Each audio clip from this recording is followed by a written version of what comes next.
se visten de espino.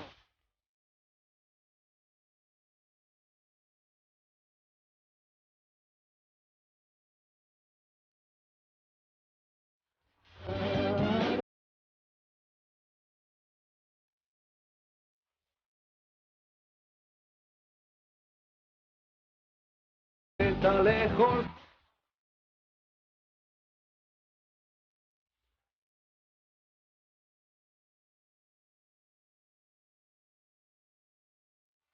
Camino.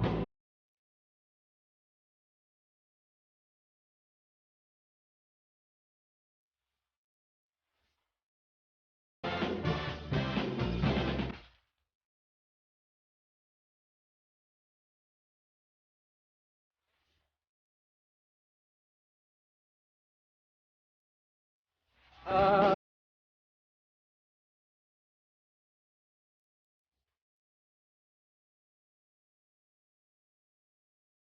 verso.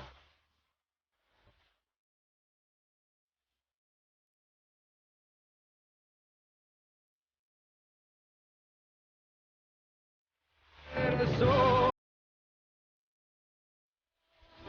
Muy buenos días, muy buenos días. ¿Cómo estamos hoy domingo? Un precioso día soleado, lleno de luz, de energía, de entusiasmo. Yo veo en las calles la gente que está activa, yéndose rumbo a sus trabajos o rumbo a dar un paseo y todos con cara muy contenta. Así que bueno, qué bonita forma de presentar este día. Vamos a estar todos con mucho entusiasmo, con mucha fe, haciendo algunas reflexiones con el objeto de sentirnos mejor y de vivir mejor nuestro cada día. Juanito, ¿cómo estás? Muy bien, gracias. Fíjate que me levanté muy contento por la ceremonia de ayer. Ajá. La ceremonia de ayer fue la graduación de otro grupo. Llevamos varios grupos que terminan su preparatoria, pero lo importante es que preparatoria para adultos. Por eso se llama progresiva. Algunos quieren llamarle abierta, no, no es abierta. Es ahora sí que semi escolarizada, porque siendo adultos y teniendo que trabajar, pues entonces tienen a la semana 6 horas de clases, pero los otros días de la semana se les deja una tarea para que trabajen. Prácticamente llega el sábado y el maestro les explica la tarea, les explica cómo lo hicieron, qué dudas tienen, y entonces deja un pedacito nuevo para la otra semana. De manera que empiezan a trabajar pues con ganas. Ahí es donde vemos que venían con muchos malos hábitos y empezamos a trabajar para que los malos hábitos, como por ejemplo, algunos se acostumbraban en la escuela a pinteársela, otros se acostumbraban a no leer, a no estudiar, y aquí nos estamos esforzando no solo por los contenidos, por las materias, sino sobre todo por formar hábitos buenos. Lo más importante que queremos es que aprendan a ser autodidactas, es decir, a uno se le pueden olvidar las cosas, pero si sabe leer, le gusta investigar, tiene el hábito de esa curiosidad de saber por qué es esto, para qué es esto, y entonces uno aprende a leer y sobre todo aprende a tener gusto por la lectura, y eso es lo que tenemos que hacer todos. ¿Cómo hacer para tener el hábito de leer, leer y leer, pero con gusto, con motivación, esa motivación que da el descubrir algo nuevo? Y entonces nuestros alumnos pues empiezan a trabajar con puntualidad, con respeto con sus compañeros, con entusiasmo, y eso hace un bonito ambiente. Preparatoria progresiva. Ayer se graduaron 16, pero había unos que andaban en los 20 años, pero había la mayoría que pasaban de esa edad, y llegó algún alumno que tenía como 55 años. Así es. Y con mucho gusto se graduaron y nos llena de entusiasmo poder hacer algo por todos los que no han terminado su preparatoria. Bueno, yo digo por todos, pero si ni van todos, nomás van como 15, señora. En este grupo sí, pero la puerta está abierta. Ajá. De manera que los invitamos a nuestra prepa progresiva, a todos aquellos que no han pasado por la prepa y ya son grandecitos. Y resulta con que la prepa significa preparación. ¿Preparación a qué? A la universidad, puede ser. Algunos pueden ir a la universidad, a cualquier universidad. Otros puede ser que digan, mira, esto me sirve para mi trabajo, porque ya nos obligan a tener la prepa. Otros dicen, no, a mí me gusta estar ahí en la prepa porque tengo la satisfacción de haber terminado un paso adelante en el estudio. En fin, estas satisfacciones se las comparto. Nos gustó mucho el día de ayer. ¿Alguna cosa en especial, señora, del grupo de preparatoria? Pues nada más felicitar a los muchachos, felicitar a los maestros. También me dio mucho gusto que estuvieron ahí los maestros acompañando a estos chicos triunfadores y pues ver el entusiasmo. Tú decías ahorita de algunas personas mayores, pues sí, fíjate que una de las personas que se graduó es el abuelito ya, y se graduó ya su esposa, se graduaron ya varios de sus hijos y además una nietecita por ahí. Entonces, pues qué bonito que toda la familia esté participando. En esa familia ya son como 6 o 7 integrantes que han venido estudiando con nosotros, así que pues nos da mucho gusto que no sea solamente para una persona, sino que se contagie a la familia para que estemos todos mejor preparados, porque es una forma de tener más herramientas para salir adelante en la vida. Fíjate que a mí me gusta mucho de este sistema que no nada más se trabaja con las materias académicas, como decías tú hace un ratito, sino que se trabaja también en la formación de hábitos, en la formación de valores, en ver un campo más amplio de la vida, tal vez hacer por ahí algún viaje alrededor, ver con otros ojos el mundo. Alguno de estos alumnos, por ejemplo, nos decía que nunca había estado en Mexicali o en Ensenada. Entonces, fíjate, vivimos en una región tan rica de tantas costumbres y de tantas situaciones, la agricultura, etcétera, las pinturas rupestres. Hay mucha historia también aquí y sin embargo pues no la conocemos. Es importante conocer el entorno en el que nos movemos y acuérdate, Juanito, que de la forma como uno va viviendo las cosas, con la actitud con la que uno va enfrentándose a cada situación, es como vamos resolviendo todas las situaciones. Fíjate que ayer escuché un pensamiento que me gustó y que lo quiero compartir, que se llama la piedra. Precisamente una de las chicas graduadas lo dijo en su discurso de agradecimiento al colegio, que por cierto fue muy emotivo. Fíjate cómo dice esta reflexión. La piedra. Un distraído tropieza con ella. El violento la utiliza como proyectil. El emprendedor construye con ella. El campesino, cansado, la utiliza como asiento. Para los niños puede ser un juguete. David venció a Goliat con una piedra y Miguel Ángel esculpió la más bella escultura. En todas las cosas que vivimos, la diferencia no está en la piedra, sino en el hombre que la maneja. No existe piedra en tu camino que no puedas aprovechar para tu propio crecimiento.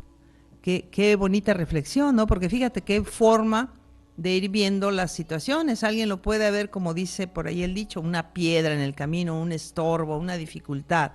Más bien hay que verlo como una oportunidad de desarrollo, como una oportunidad de ver otras alternativas. Casi nunca nos ponemos a ver las situaciones desde diferentes puntos de vista o casi nunca buscamos alternativas o posibilidades de solución, sino que nos encerramos en un marco de referencia y de ahí no queremos salir. Entonces, pues creo que estos muchachos van fortalecidos con esta actitud, esta pequeña reflexión resume en síntesis lo que se les estuvo trabajando a estos muchachos durante el tiempo de su preparación.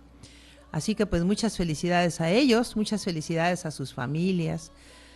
Algunos chiquitines estaban ahí con sus papás y fue muy tierno como ver cuando le dábamos el diploma a uno de los graduados. El que lo recibió fue un chiquitín, ¿qué sería, Juanito? ¿Como de 1 añito y medio? Pues sí, porque apenas caminaba. Apenas caminaba y muy emocionado él fue a recoger el diploma de su papá.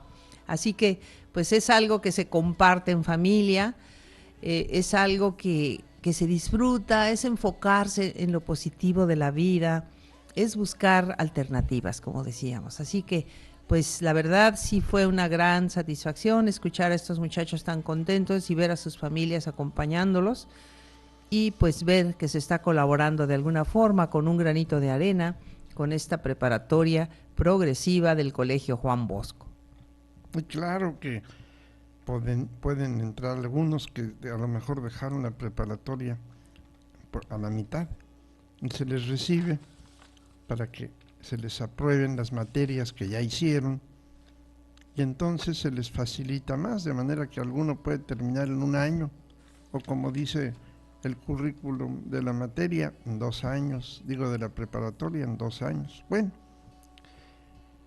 además de este gusto y de esta alegría, yo quisiera tocar un punto que lo prometí.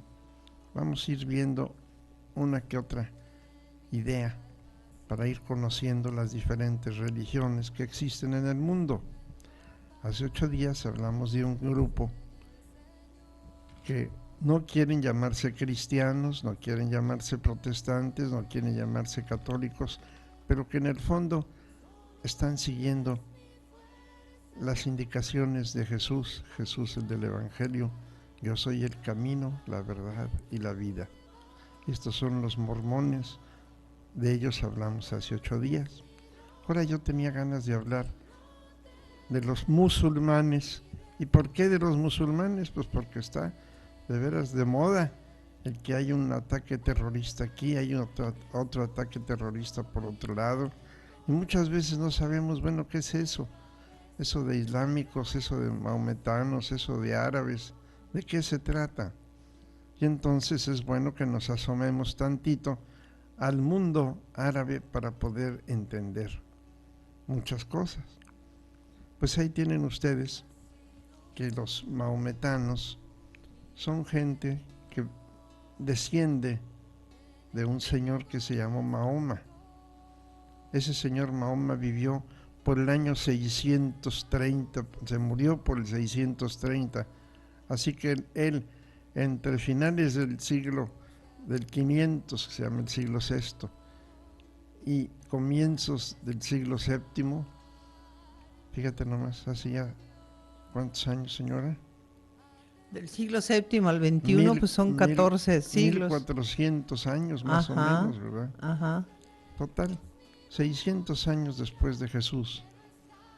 Y este grupo empezó porque Mahoma, el fundador de este grupo, sintió la inspiración y se fue a retirar a una cueva donde reflexionó, pensó, meditó, oró, contempló, y de ahí que sacó las ideas básicas para el Corán, que es un libro sagrado.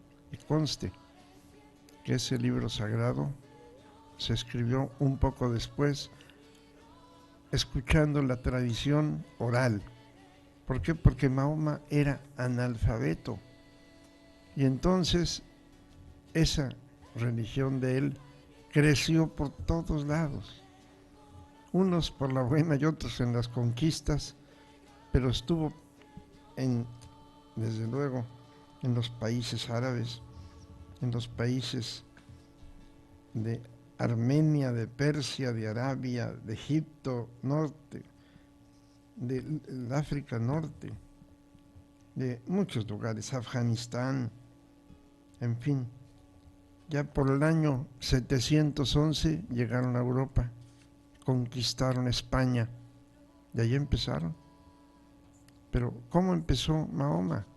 Mahoma dice que se le apareció un arcángel, el arcángel San Gabriel, y que fue el que le sugirió escribir su libro Corán, y el que le dijo: mira, Mahoma, en el mundo ha habido muchos que han hablado de Dios, pero hay 3 que han hablado de Dios directamente.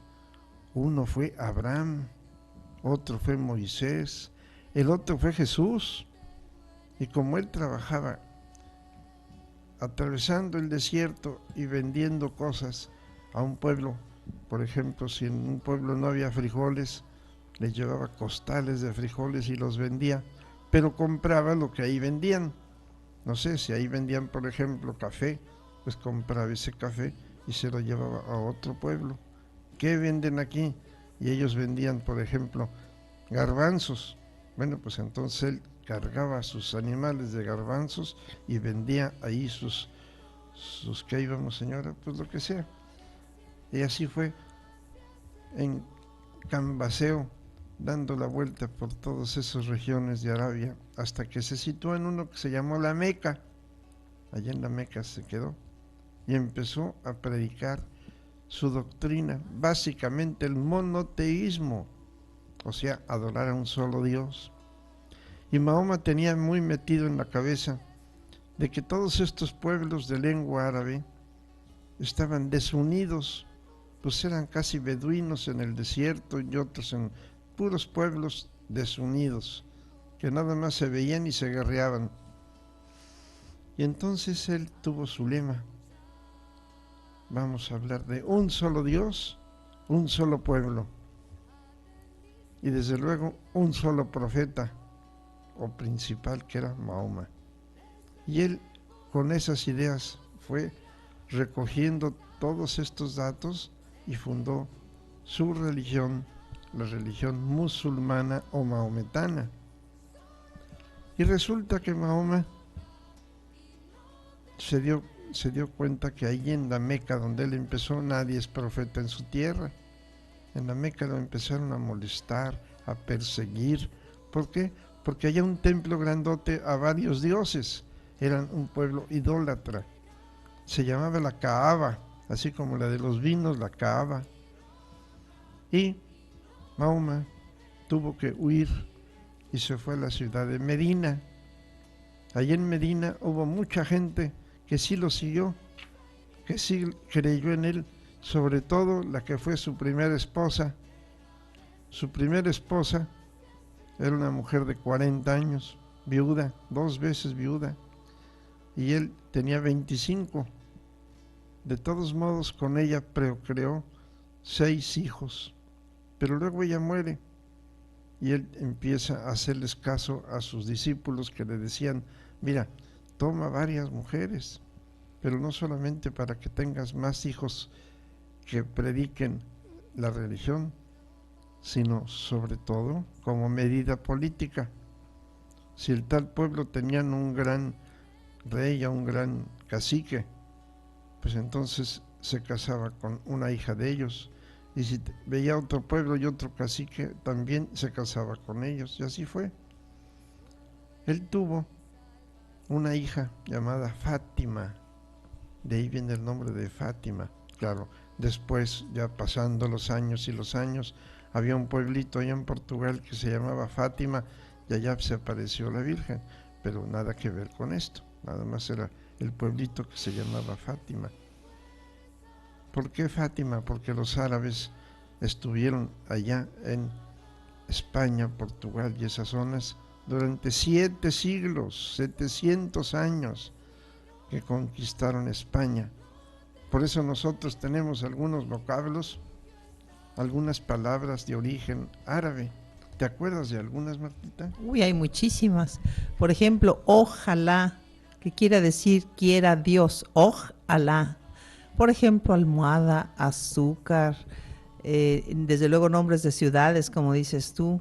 Entonces sí tenemos un buen porcentaje ¿Ya de... oíste, te acuerdas de la palabra almohada? Almohada, ajá. En fin, no es clase de gramática, pero que sepamos que tenemos muchas palabras de origen árabe, precisamente porque si estuvieron 700 años conquistando o conquistados ya los Españoles, ajá. pues ellos influyeron ¿en qué? En el idioma, en las comidas, En la arquitectura, en la arquitectura, en el en la trazado de las pintura. calles. Ajá. Ya para el año 1200, no antes, como para el año 1000, ya tenían en toda Europa y en Asia del Norte, tenían no solamente conquistados por la fuerza y por el ejército, sino que por la cultura, gente muy hábil, gente muy culta. De ahí vienen las matemáticas, el álgebra, por ejemplo, Ujú. son palabras árabes. De ahí vienen los números que tenemos nosotros hoy, les llamamos Arábigos. números arábigos. Ajá. De ahí tenemos muchos pedazos de literatura. Por cierto, iba yo a traer unos libritos que tengo del 1800 y pico, aunque sea uno para que lo vieran, porque se llama Las 1001 noches. Novelas, cuentos, historias preciosos. Ojalá que alguno de ustedes que vea un libro por ahí que se llame Las 1001 noches, se ponga a leerlo y va a ver qué divertida se da uno con esas historias y esos cuentos de esa gente de origen árabe.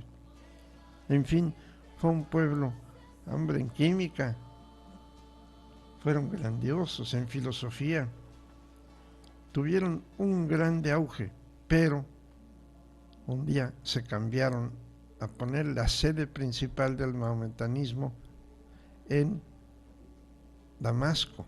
Escogieron Damasco porque es la ciudad más antigua del mundo. ¿Te acuerdas que San Pablo iba rumbo a Damasco, señora? Ajá, sí.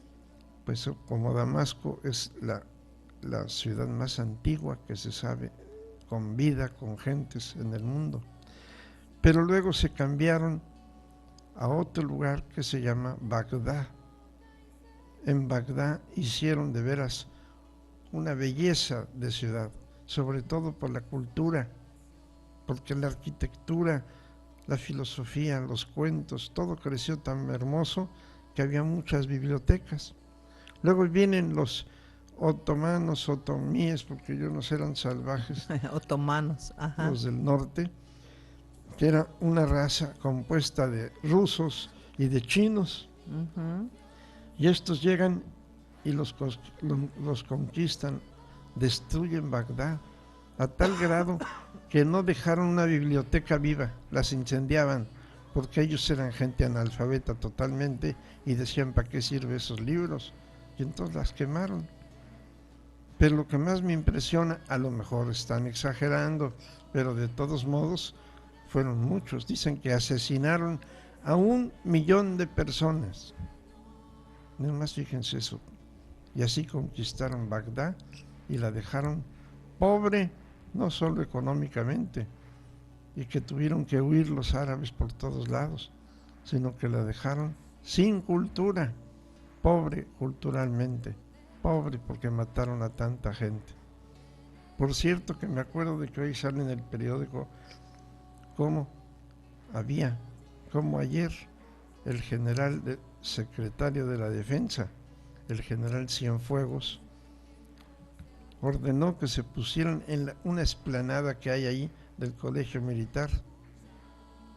¿Cuántos? No los conté, pero por ahí hablan de casi 50,000, 100,000, no sé, militares, desde generales hasta soldados raso, y los pusieron en la explanada para que ellos y él dirigiendo pidieran perdón, disculpas a México, porque algunos han aprovechado de su fuerza para hacer daño. Y eso fue sobre todo porque se vio que le dieron, ¿cómo se dice? La golpearon y la molestaron y todo a una mujer policía para que hablara y dijera la verdad. Le dieron, ¿qué cosa? ¿Cómo se La dice? torturaron. Tortura. Ujú. Le dieron tortura terrible y entonces se supo en todo México. Y ahora el Cienfuegos, ¿qué es lo que hace? Pedir perdón y disculpas en nombre de todo el ejército. Fíjate qué bonito acto de humildad, pero que les hace prometer a todos que el ejército al servicio del pueblo, para defender al pueblo, para asegurar al pueblo sobre todo en el bien, en la nacionalidad, en el patriotismo. Bueno, pero estábamos hablando De los maometanos. de los maometanos, y estos señores, desde que se murió Mahoma, se dividieron porque su yerno dijo: a mí me dejaron la herencia, yo soy la piedra fundamental, el que hereda a Mahoma. Y en cambio su suegro, ¿dije su suegro? Ajá. No, era su yerno, el casado con Fátima. Y luego su suegro dijo: no, soy yo, porque Mahoma no designó a ningún heredero o algún seguidor, como si dijera Jesús: tú eres Pedro y sobre esta piedra edificaré mi iglesia. Y no hay tu tía, lo puso como jefe de su primera iglesia.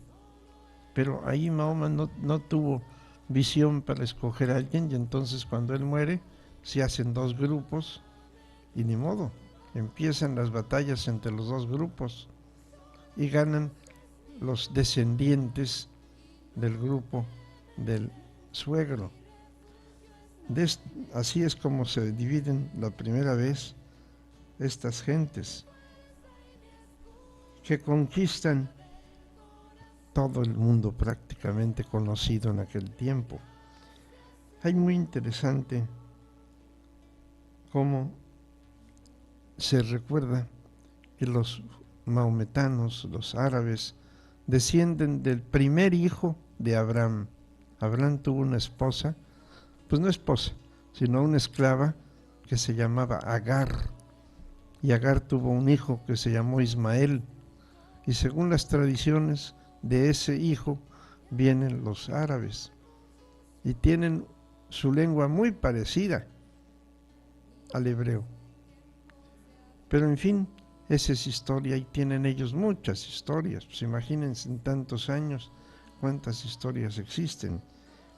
Y ahí fueron creciendo esos pueblos hasta que hubo unos que son muy interesantes, porque hoy en día, bueno, para esto se escribió la Biblia de ellos, que es el Corán, que tiene 114 suras, o sea, 114 capítulos, 6.200 versos, y habla de cómo comportarse, de la ley, de la historia, de la espiritualidad, de muchas cosas, que si ustedes dicen, bueno, pues eso está re mal, qué horror, bueno, tienen razón en muchas cosas, pero no en todas.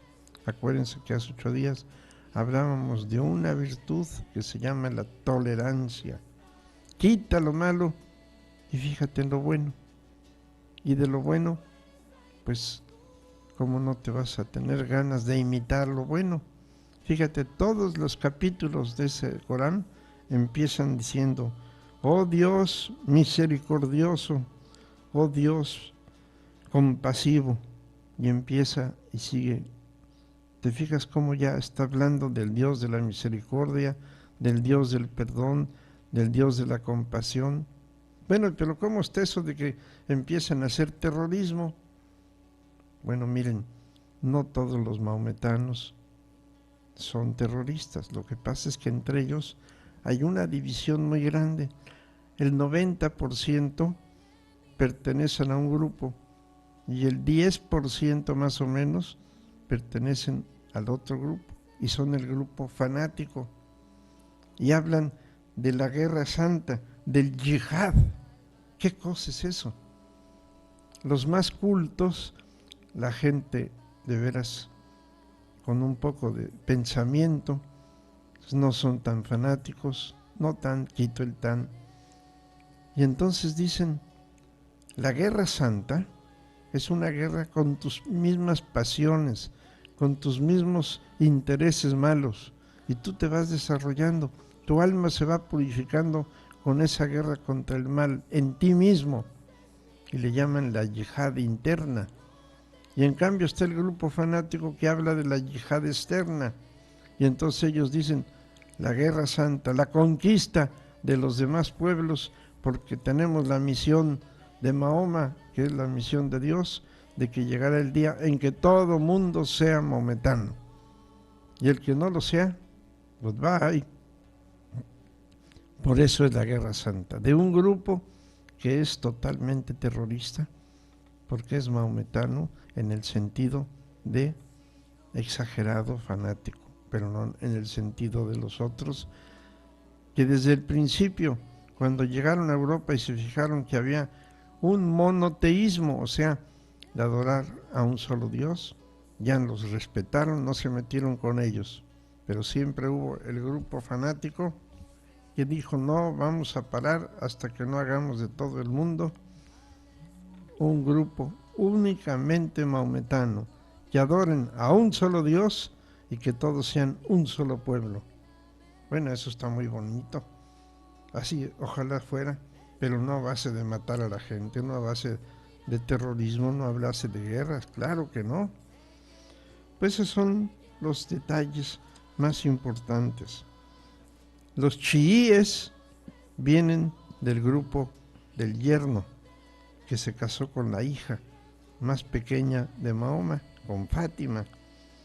Y los sumíes vienen del grupo de su suegro, que son hoy el 90% más o menos de los maometanos. Hay una cosa interesante de los maometanos y en general de ellos: su forma de vivir su religión. Unos dicen la religión debe ser para unirnos, para ser adoradores de un solo Dios, y en cambio los otros con fanatismo quieren hacer lo mismo pero destruyendo, y en cambio los que son la mayoría quieren hacer el mundo pero construyendo y convenciendo como Dios manda. Pues eso es más o menos una visión de estos grupos que están de moda por el grupo fanático terrorista, y sin embargo el otro grupo árabe tiene muchas cualidades. El grupo maometano tiene muchas cualidades, mucha historia, que es bueno reconocerla. Y a mí me vino una reflexión muy atrevida, pero me vino una reflexión. ¿Cómo es posible que en el mundo solamente sea una revelación de parte de Dios hacia Jesús y a todos los demás los olvidó? Y caigo en la cuenta de que ha habido otros profetas que ustedes les pueden llamar secundarios, o para pueblos muy salvajes, o para pueblos muy difíciles de entender, que no hubieran aceptado el cristianismo ni a Jesús al principio, pero así fue. Y fíjate cómo desde hace muchos años se estaba preparando la venida del Mesías de alguna forma. llegó un Buda. ¿Qué hizo Buda? Es un señor. No, algunos creen que es un dios. No. Que tiene que ver con malos espíritus. Para nada. Fue un predicador. Y predicaba el bien, el desarrollo de la persona.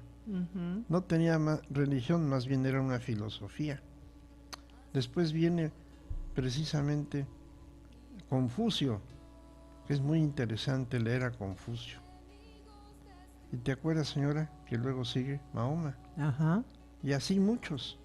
Y luego sigue el de los indígenas por acá. ¿Te acuerdas de aquel hombre barbado que ellos cuentan su leyenda, que vino un hombre barbado y que era muy bueno y que hacía muchas cosas buenas por los pueblos de acá de México? ¿No te acuerdas de eso? No me acuerdo, no. Bueno, pues ya les diré dentro de 8 días. Coaxacualcos, o como por ahí el nombre. Bueno, no sé si quieres decir Quetzalcóatl, pero... Quetzalcóatl. ¿Sí? Uy, señora, qué memoria.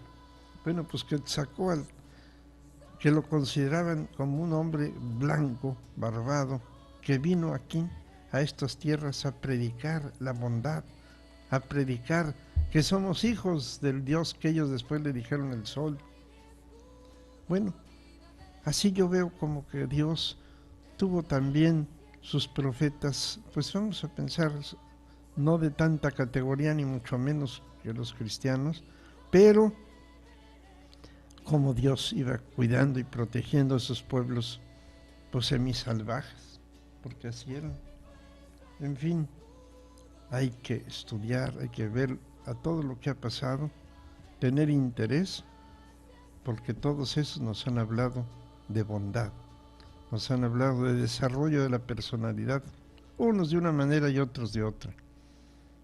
Pero acuérdense la tolerancia, qué cosa es buena de estas gentes, cópiala. Qué cosa no te gusta, no te interesa, está mal, según tu criterio, olvídala. Pues eso es una visión más o menos. Muy bien tu punto de vista. De hecho, pues es el espíritu con el que se ha manejado tanto Juan Pablo II como ahorita el Papa Francisco. Fíjate cómo el Papa Francisco se ha acercado a los diferentes patriarcas de otras religiones, porque en fin de cuentas, pues no se trata de dividir, se trata de unir. Y hace unos días en la homilía en la reflexión que él hace los miércoles en sus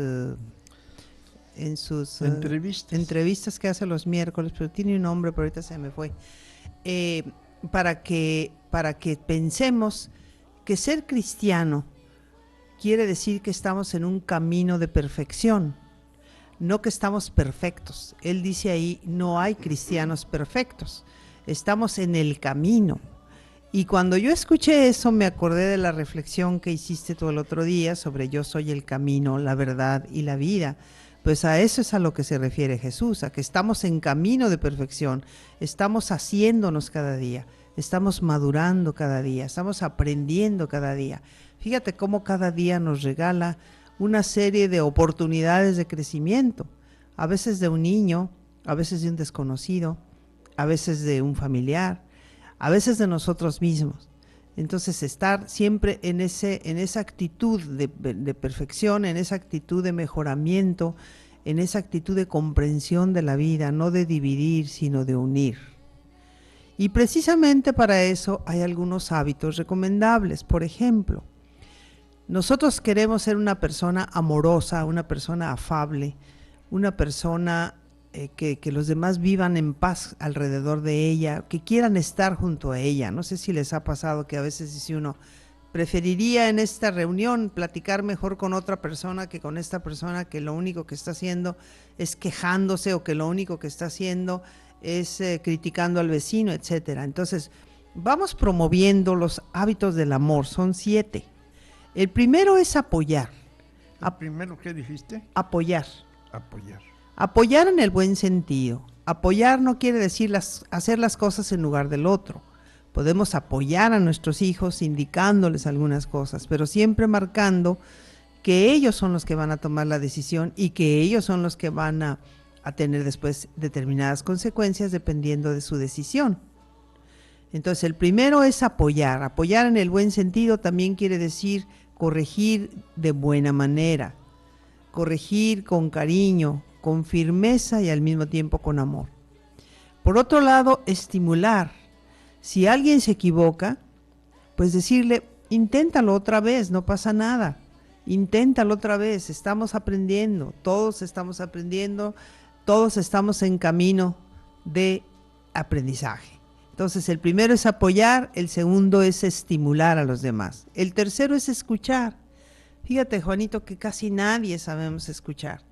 Decimos una frase y la otra persona la viste con un entorno, la viste en el sentido de ponerle un ropaje, ¿no? de verla, le pone un ropaje determinado, le pone una situación determinada y lo interpreta de una manera determinada. Entonces hay que saber escuchar para que las otras personas hablen. Si no las sabemos escuchar, se cierran. Entonces es importante tener empatía con lo que nos están diciendo los demás. Me duele mucho la cabeza. Ay, pues tómate una aspirina. No es la forma, sino decirle, ¿tuviste algún percance? ¿Te puedo ayudar en algo? ¿Te acerco a algún medicamento? ¿Te llevo a algún lugar? ¿O quieres platicarme algo? Esa es una manera de escuchar. O, por ejemplo, no decirle a las personas, qué sucio eres, mira nomás cómo traes las manos. Una manera más bonita o más humana sería decirle, mira, aquí enseguida hay un lugar en donde te puedes enjuagar las manos y así vas a poder trabajar con tus manos limpias, te vas a sentir mejor. Inclusive si está alguien comiendo, pues que coma con sus manos limpias. Por otro lado, aceptar. Nosotros no podemos cambiar a los demás. Nosotros podemos cambiar nuestra actitud frente a esa otra persona, pero a la otra persona no la vamos a cambiar. La forma como nosotros pudiéramos influir en los demás es con el ejemplo. Si nosotros queremos que otra persona haga determinada situación, pues le podemos poner el ejemplo. Y estas oportunidades se dan durante todo el día en múltiples ocasiones. Entonces, aceptar las situaciones y las personas como son. Lo que yo pueda cambiar, lo voy a cambiar. Lo que no pueda cambiar, voy a aceptar que no lo puedo cambiar.